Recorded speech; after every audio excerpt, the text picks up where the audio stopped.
আমার দেশের কিছু পুরুষ আছে বড় বোকা, কিছু সবার কথা বলছি না, এরা বিদেশে যাইয়া আরো বেশি বোকা হয়ে যায়। কথা বলেন না কেন?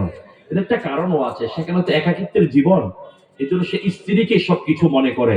সেখানে যাওয়ার পরে স্ত্রীকে এত আপন ভাবতে যায়, যা কিছু আছে সব ফেডের কথা সব স্ত্রীর কাছে বলে। কথা বলে না? আছে না নাই?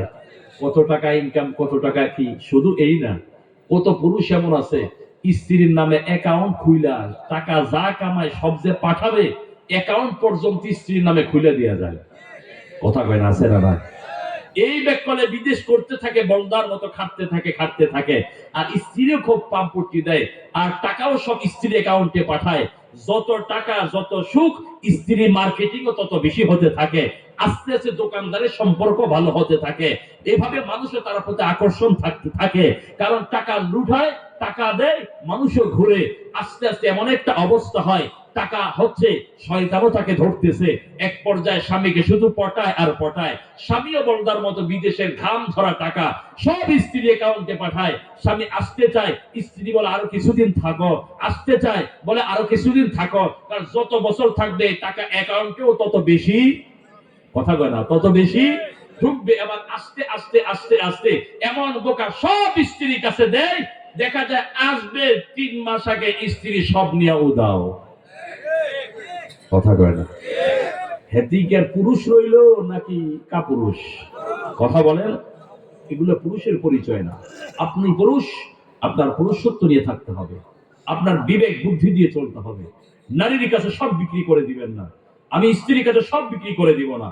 শেয়ার হতে পারে, পরামর্শ হতে পারে। কিছু বিষয় আছে যেগুলো স্ত্রীর কাছে দিলে তাদের আকল, তাদের বুদ্ধি কম, সেগুলো তারা কন্ট্রোল করতে পারে না, নিয়ন্ত্রণে বাহিরে চলে যায়। এগুলো আমাদের বুঝতে হবে। আল্লাহ পাক এই সমস্ত বিষয়গুলো স্বামীদের বুঝার তৌফিক দান করেন, বলেন আমিন। আসেন, এবার আসেন। তাহলে টোটাল কথা হলো, স্বামীর কয়টা কাজ? জোরে জোরে কয়টা? 1 নাম্বার পরিবারে, কথা বলে নেতৃত্ব দিবে। 2 নাম্বার ন্যায়সঙ্গত নেতৃত্ব দিবে। স্ত্রীর 2টা কাজ, স্বামীর কথায় নেতৃত্বে অনুগত হবে। 2 নাম্বার স্বামীর জন্য যা যা তার কাছে আমানত সব হেফাজত করবে। সুবহানাল্লাহ পড়েন। প্রশ্ন হবে, আল্লাহ যদি এরপরও গন্ডগোল হয়ে যায় তাহলে করবুটা কি? আল্লাহ সামনে বলছে। কষ্ট হইতেছে আপনাদের?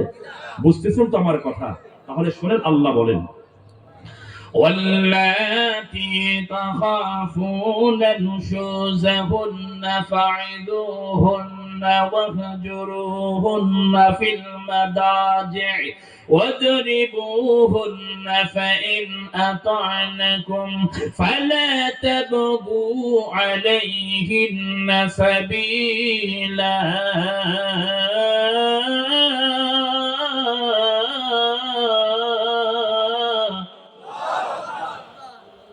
আল্লাহ এরপরও যদি গন্ডগোল বেঁধে যায়, কোনো সমস্যা দেখা দেয়, স্ত্রী আমার কথা শুনতেছে না, অন্যের পরামর্শ নেয়, মার কথাই বেশি চলে, আল্লাহ কি করব?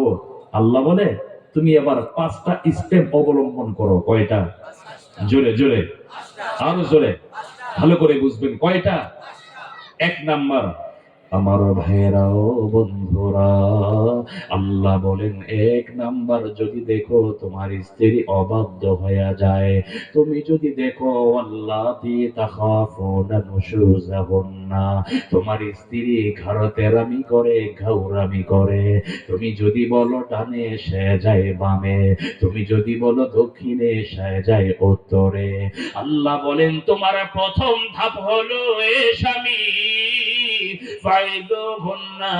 তুমি তোমার স্ত্রীকে ওয়াজ করো। কি করো? জোরে জোরে কি করো?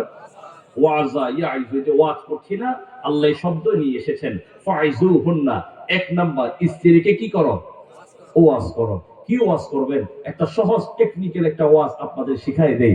সেটা হলো, স্ত্রীকে ভালোবাসার মাথায় কখনো বলে ফেলবেন, দেখো তোমার সাথে সংসার করছি আজকে এতটা বছর, তুমি বিশ্বাস করো এই সংসার, আমি এই সংসার দুনিয়াতে নয়, তোমার সাথে আল্লাহর জান্নাতেও একসাথে থাকবো।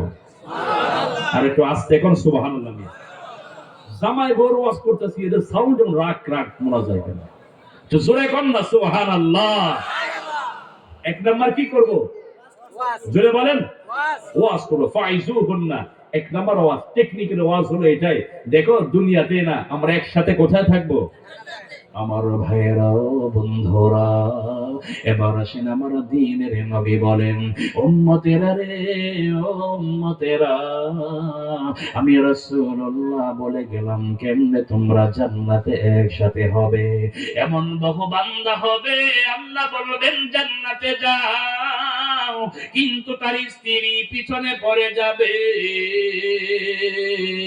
ও স্বামী তখন বলবে, আল্লাহ তুমি না বলেছো জান্নাতীদের যা মনে চাই তাই দিবা, তুমি আমাকে জান্নাতে যেতে বলো, আমি আমার স্ত্রী ছাড়া জান্নাতে যাব না।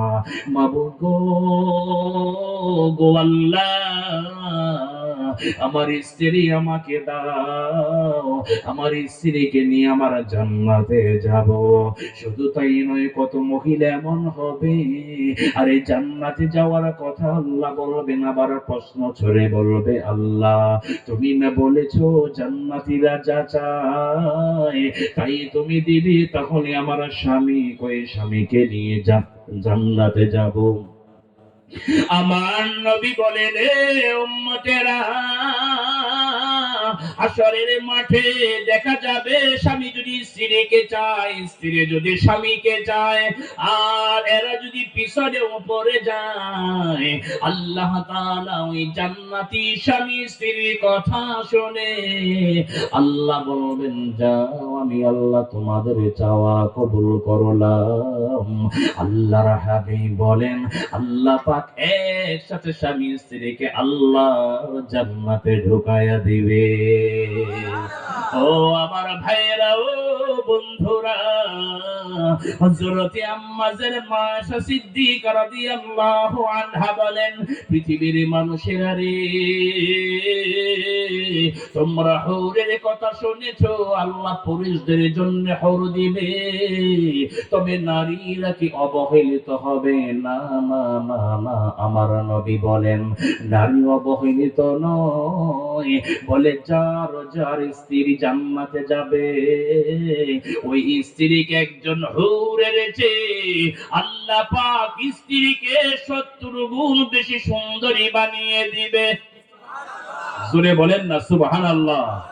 আমার ভাইরা, তাহলে আসলে এক নাম্বার ওয়াজ করব, দুই নাম্বার আল্লাহ বলেন ওয়াহজুরুহুন্না ফিল মাদাজি, যদি দেখো তোমার স্ত্রী কথায় কাজে না হয় তাহলে তোমরা বিছানা একটু আলাদা এদিকে সেদিকে ফিরে ঘুমাও।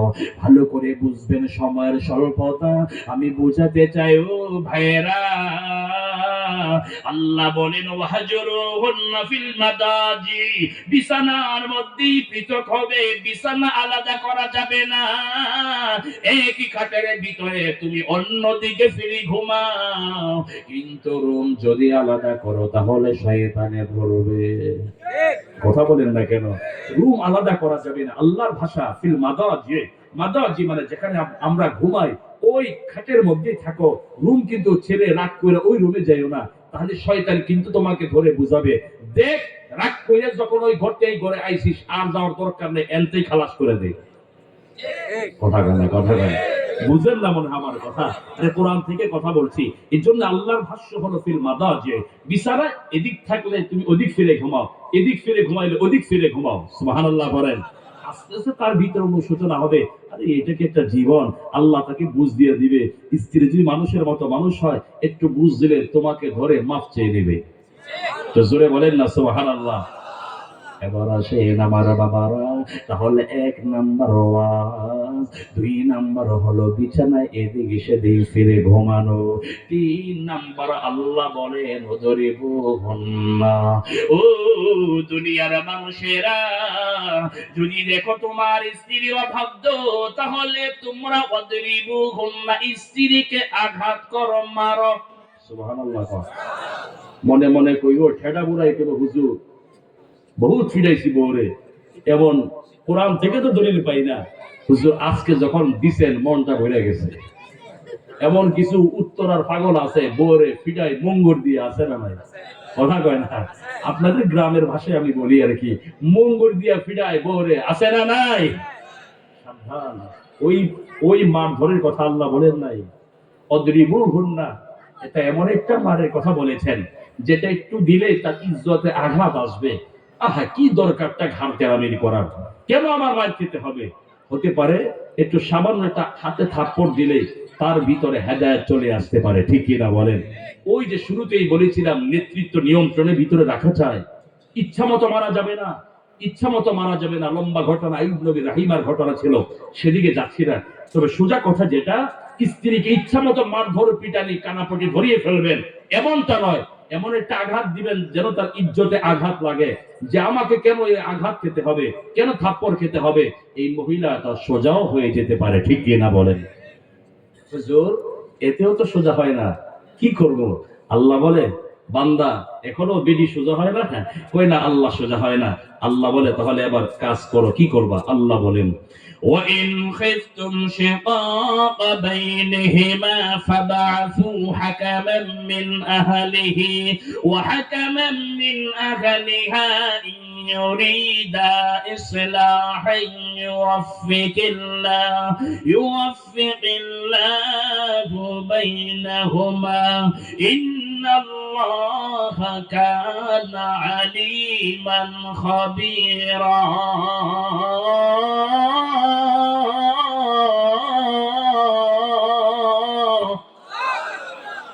আল্লাহ তারতিব কত সুন্দর। আল্লাহ ওয়াজেও কাজ হয় না, কত মাকে দিয়ে বুঝাইলাম কাজ হয় না, তার ফুফিকে দিয়ে বুঝাইলাম কাজ হয় না, দাদি শাশুড়ি দিয়ে বুঝাইলাম কাজ হয় না। আল্লাহ বলে বিছানা আলাদা হও, তাতেও কাজ হয় না। দিলাম একটু থাপ্পড়, তাতেও সোজা হয় না। আল্লাহ বলেন, ভয় পাচ্ছ? ফাবাসু হাকামান মিন আহলিহি ওয়া হাকামান মিন আহলিহা, দুই পক্ষের লোক বিচারক ডাকো। তুমি স্বামীর পক্ষ থেকে লোক সামনে দাঁড় করাও, স্ত্রী বাড়ি থেকে লোক গার্জিয়ান ডেকে আনো। দুজনে বসে এবার পরামর্শ তাদের কাছে ছেড়ে দাও, তারা সিদ্ধান্ত নেই। আমি একটা কথা, আপনাদের সমাজে আছে, অনেক সময় দেখবেন কাজী সাহেবকেও ডেকে আনা হয়, একটা বিয়ের বেরগুড় ভেঙে দিবে।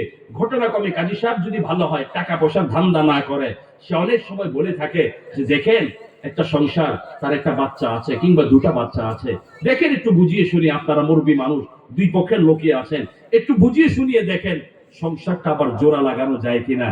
আছে এমন বহু দরবার হয়, সেখানে মুরব্বীরা বুঝায়, বুঝানোর পরে যেই বিয়েটা আজকে তালাকের মাধ্যমে ভেঙে দেওয়ার কথা, সেই বিয়ে আবার ঠিক জোড়াও লেগে যায়। লাগে না? লাগে না? আল্লাহ এটাই বলেছেন, ফাবাসু হাকামান মিন আহলিহি ওয়া হাকামান মিন আহলিহা, দুই পক্ষ থেকে হাকিম বিচারক ডাকো, এভাবে সালিশি দরবার করো, হয়ে যাবে। হুজুর, বুঝাইলাম, আল্লাহ চতুর্থভাবে বুঝাইলাম, কত কিছু করলাম, তাতেও কাজ হয় না। আল্লাহ বলে, এবার আর কি করবে? আল্লাহ বল, ফাতাল্লিকুহুন্না, আল্লাহ হুকুম দেন, তাহলে এবার বিচ্ছেদ করে দাও। সুবহানাল্লাহ। এবার তালাক দাও। তাহলে কয়টা ধাপ? জোরে বলেন। এক নম্বরে, দুই নম্বরে বিছানা, তিন নম্বর একটু আঘাত যেন লাগে, ইজ্জতে মার দেওয়া, চার নম্বর সালিশি দরবারে কায়েম করা, পাঁচ নম্বর, কথা বলেন ও বাবারা, তালাক কয় নম্বরে? কথা কয় না। আর আমাগো কথা বলেন না। আমাদের, আমার কথা বুঝতে কষ্ট হচ্ছে আপনাদের? আরে কোরআন থেকে কথাগুলি বলছি বোঝানোর জন্য। আল্লাহ বলেন তালাকের স্তর কত নম্বরে? আর আমাদের সমাজের অবস্থা এক নম্বরে। শুধু এক নম্বরে না, হ্যাঁ, প্রথমে রাগ করেই কয় তোর 14 গোষ্ঠীরে 14 লাখ তালাক। কথা কয় না, আছে না নাই? সুতরাং আল্লাহ আমাদের হেফাজত করেন। যুবক ভাইয়েরা, জানি পাকা মুরব্বী বাবারা, ওয়াজ মনে থাকবে তো ইনশাআল্লাহ। নেতৃত্ব দিব নিয়ন্ত্রণের ভিতরে থেকে। মায়েরা স্বামীর অনুগত হবেন, মায়েরা স্বামীর সবকিছু আপনি হেফাজত করবেন। এরপরেও যদি সমস্যা হয়, রেগে গিয়ে এভাবে একজন পুরুষ তালাক দিয়ে বসবেন না, প্রথমে নিজে বুঝাবেন, না হয় তার মাকে দিয়ে বুঝান, কাউকে দিয়ে বুঝান। যদি তা না হয়, আপনি বিছানা একটু একটু অভিমান ধরে থাকেন, তাও যদি না হয়, একটু আঘাত মাঝে মাঝে করবেন, ইজ্জতে যেন আঘাত লাগে, বেশি করা যাবে না। 4 নাম্বার, তাতে সোজা না হলে আপনি সালিশি দরবার কায়েম করেন, তাতেও না হলে শেষ নিরুপায় হয়ে কি করবেন? বিচ্ছেদ ঘটিয়ে দিব। আল্লাহ পাক এই আয়াতের উপরে যে কথাগুলো ধারাবাহিকভাবে আপনাদের বোঝানোর চেষ্টা করেছি, আমাকে সহ আপনাদের সবাইকে আল্লাহ পাক, যাদের সংসার আছে, আমাদের সংসারকে আল্লাহ সুখময় করে দেন, বলেন আমিন। আমল নিয়তে বলেন আমিন। রাগ করেছেন আপনারা? কেউ কষ্ট পেয়েছেন? মা বোনেরা ভুল বুঝাবার কষ্ট পাবেন না, যারা শুরুতে আসেন না তারা অনেক কষ্ট পেতে পারেন। ভালো করে ওয়াজ বুঝে নেবেন। ইসলাম একটা বড় সুন্দর ধর্ম, মানবতার ধর্ম, যেখানে সবার কথা ইসলাম চিন্তা করে।